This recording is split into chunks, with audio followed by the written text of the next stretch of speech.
have a question for you. Yes.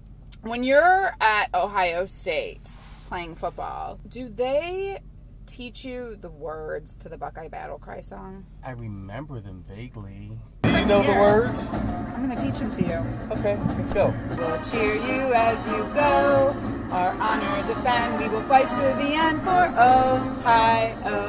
Yeah, I know that part. God, it's been so long.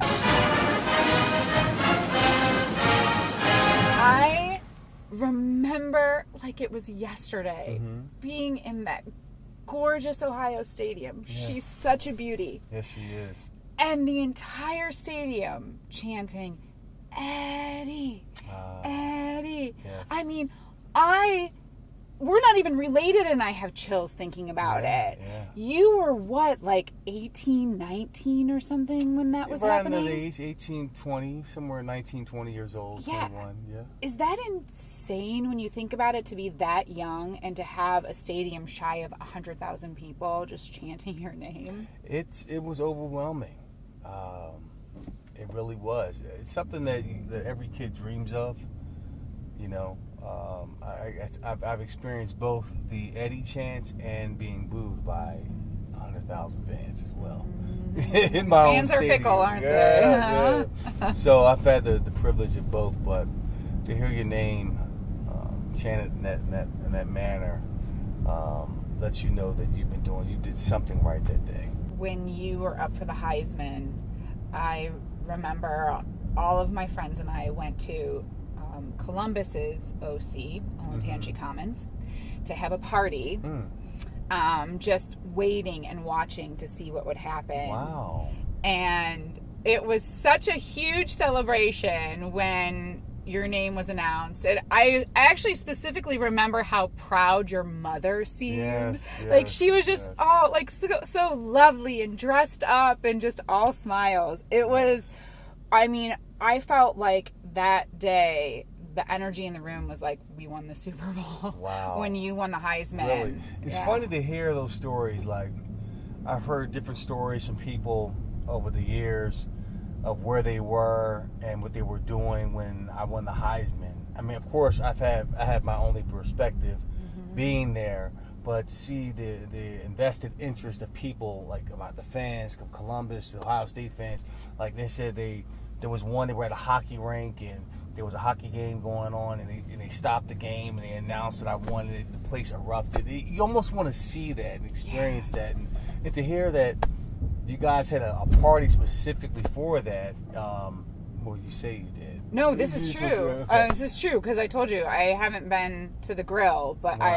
am being honest about that. But that means a lot. It really does, and it happened so long ago that people still remember that time, and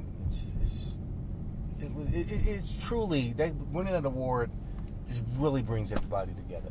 You know, it's interesting because that time social media didn't exist. So if you had won at that time, you would have been able to see everyone's celebrations and everything everybody was saying. So it is sort of this unique and different perspective for you to now hear stories, but you have to hear and live it through someone else's eyes because you couldn't see it for yourself. Couldn't experience it, and to know that many people cared, oh man, that means a lot, even for an old 45-year-old man. You know, does it seem that long ago to you that was? It feels like it was just yesterday. It was just crazy, doesn't it? It really does. I mean, where does time go? I mean, it's like you're born, then you graduate, then you're paying taxes at 26, right? And then you're 45 years old. Like what? And I have a kid that's 21, another kid that's 13. It's like, oh my God, what is going on here? I can't believe all this time has passed, and what am I doing with my life? Where am I going? Where am I headed? What is my purpose? You know, it's wow. Do you amazing. Still have that question because you've accomplished so much? Does the "what is my purpose" question still happen for you? Just because you do different things and you accomplish different things, you experience different things, doesn't mean it's your purpose. You know, you I mean, really, it's like. You reach a point in your life where it's like, you ask yourself the question, how have I impacted someone else's life in a positive way? Or have them be inspired, or think differently about themselves or their approach or the things that you've experienced. And awards, that they don't do it. Accomplishing different feats doesn't do it. Making X amount of dollars really doesn't do it, although that's nice. But truly hearing about how you've affected someone's life in a positive way, that's in essence what it comes down to. Is your true purpose. Your purpose changes. I don't think it stays the same from year to year or moment to moment. I think you accomplish something, you inspire someone else, and then on to the next thing in life. So it's that really mysterious question of like, man, what is your real purpose? Although you've accomplished a lot, I'm pretty sure you asked yourself the same question, right? For sure, and I think you're right. I think it's constantly evolving and changing, and we redefine it. We know we always want it to be something positive, right, but it is, especially when we go through failure and setbacks. I like the way you said that. You go through failure. You go through it. You don't stay in it, but you learn from it. And it's really not failure. It's just a setback. It's a teacher, so to speak. Yeah. It shows you the path to success. Yes. That's what it is. And it's a great friend to have if you view it as that. Such an interesting business that you're in, because it can create a celebrity. It can create a lot of recognition and a lot of love, but it's sort of like this facade, right? Because you can be loved one day and booed the next, right? Yes. Chanting your name one day, booing you the next. There are a lot of cool things that come along with playing professional sports, right? A lot of like the extra fun stuff that happens. But then there's the day like when it's over. And then you go, what am I going to do next, right? So when you had that, like, what am I going to do next? The redefining yourself moment. How did that process work for you? Did you feel stuck in it, or have you trained yourself to just like always have movement forward? Well, I've always had movement forward in 3 distinct areas: this education, entertainment, and entrepreneurship. And I went back to school, got my MBA. I studied to be an actor, and I was very ambitious in terms of what I was going to do from a business perspective. But that's just the physical, but in the mental and spiritual, I was stuck. I think it's huge that you're so open about talking about that, especially as a man. As women, we're real comfortable talking about our feelings, right? Listen, women talk. We have a lot to say. Very talkative creatures about everything. It's very important stuff. Right. We solve all the problems of the world. And I say that with a little bit of a laugh and a smile, but some honesty too. Yes.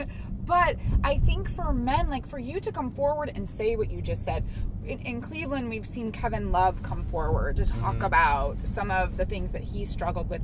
That is really huge, I think, for men of all ages to see that as an example from people who are their heroes. Right. I think it's good for kids to see that, especially young boys, to say that we're always taught to, not cry, not show emotion, don't let them see you sweat, don't show weakness and this and that.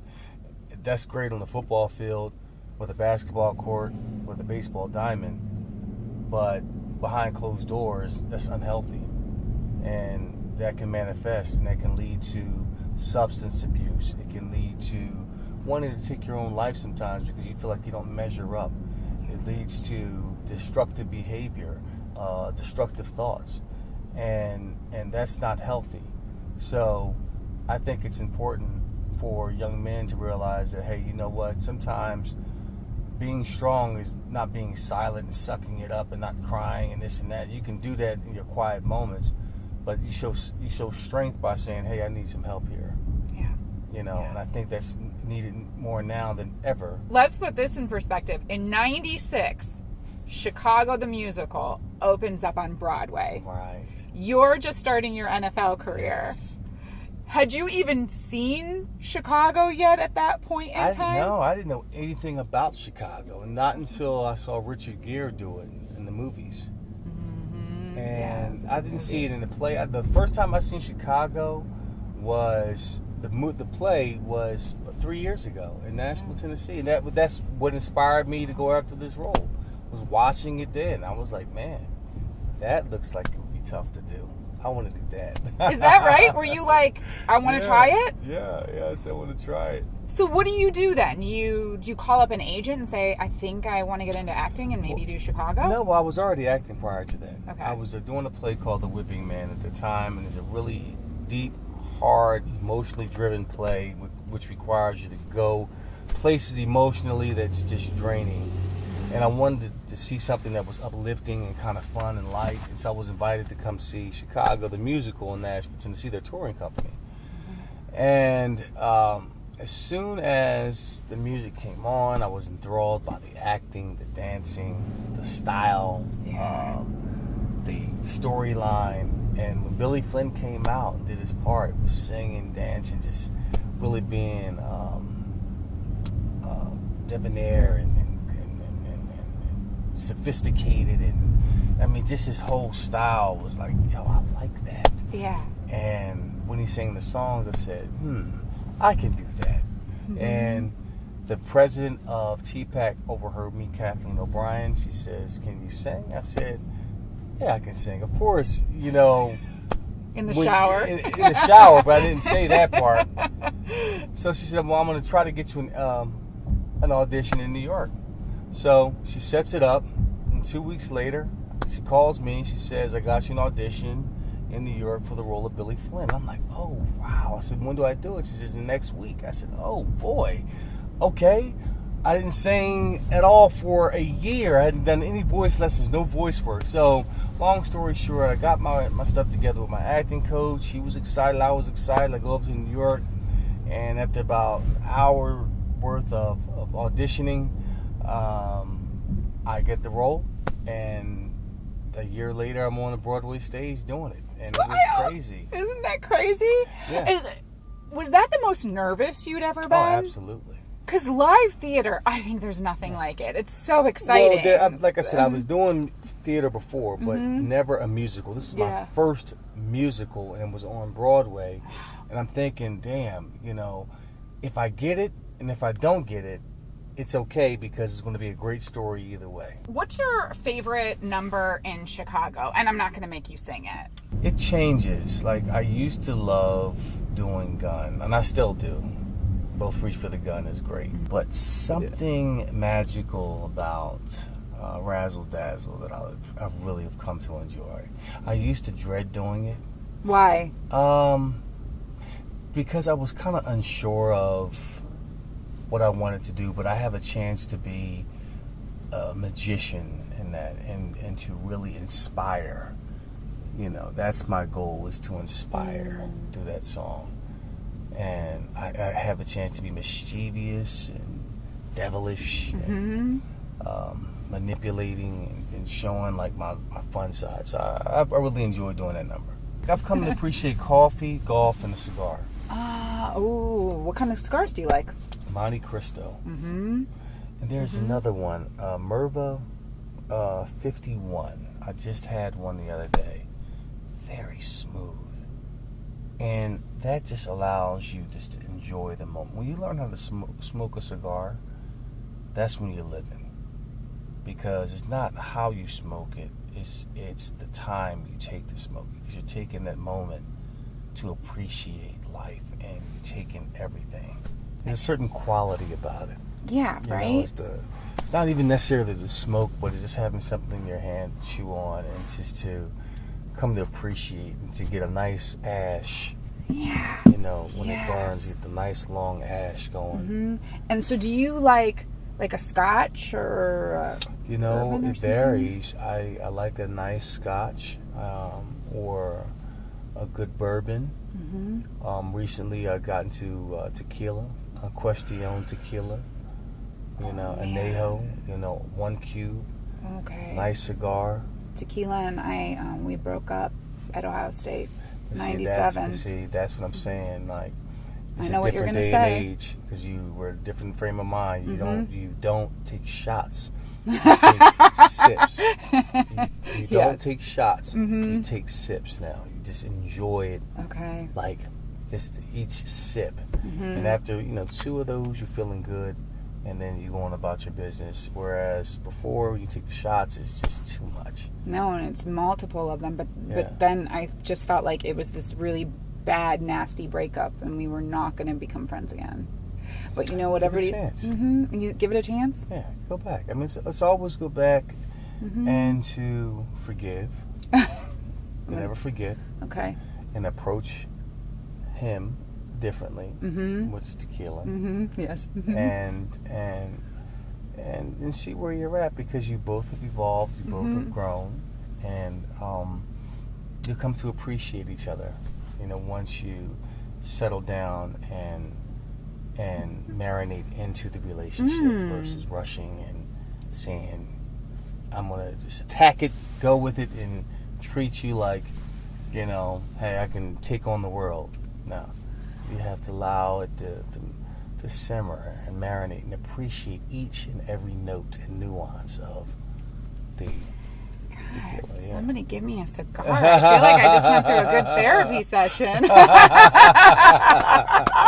Eddie George, it is a total pleasure. Well, thank you. I've enjoyed Honestly, this too. Thank Yes, you so yes. much for your time. And just, I hope you're loving Cleveland. And I Yes. hope that everyone here is treating you. It is great. I mean, we wonderfully. got perfect Cleveland weather. It's 50 degrees, wind blowing, raining 1 minute, hailing the next. The sun will be out shortly. Who can ask for more? Might be 70 tomorrow. Right.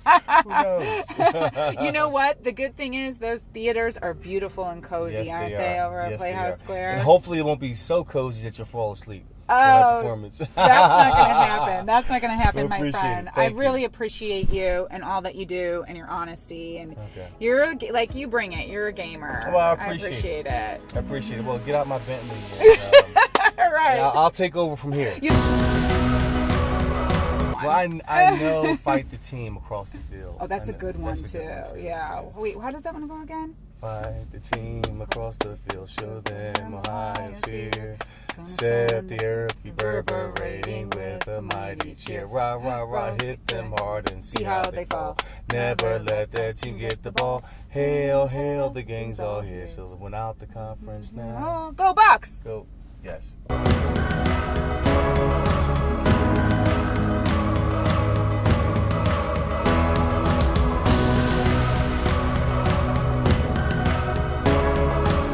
You have a place down in Columbus, I do. don't I you? do. Eddie George's Grill? Eddie George's Grill 27. I've taken you've been. Oh. I'm not lying to you, Eddie George, because I like you. I'm not lying. I haven't been yet, but I know of it, and I think now I'm going to have to go. Well, it's been there for almost 12 years, so. I haven't lived there since There's no excuse for that. 97. You're You right. still should go just because, you know what? I want to take a road trip down to Eddie George's place and get a delicious meatball sandwich. That's what I should order, a meatball sandwich? If that's on the menu that day.